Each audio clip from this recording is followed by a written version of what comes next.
yêu cơ bận bắt trang gô mang nơ sư vợ ăn cơ bận ôi hơ đài hâm sư yok yan ninh mong bay mà bận đây tơ drong lẹ bơ mà tát bận cụm yok chết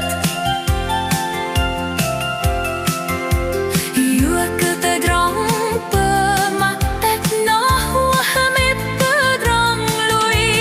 bận cơ dập khom khom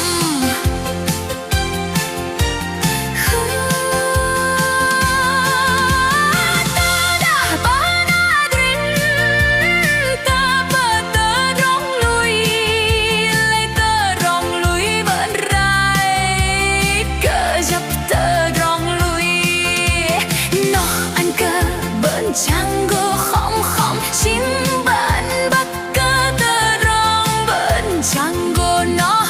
cơ gió rồi hoặc cơ bóc cây để ăn cơ bên đi ăn bên có răng sư ngay ăn bên có lăng sư ăn cơ bên bắt bóc cây để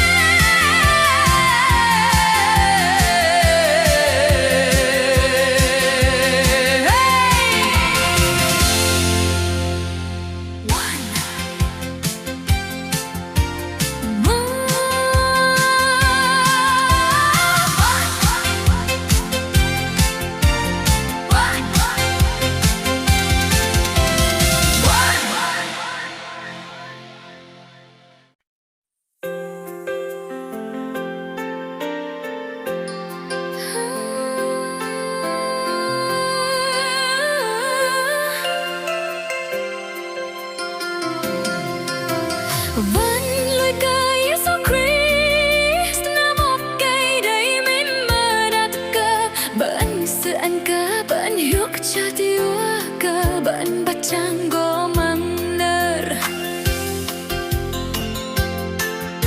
sư hoa ăn cơ bận ôi hơ đài hâm sư hiop hian ninh mong tây mà bận đi từ rong lẹ bơ mà tắt bận cụm hiuk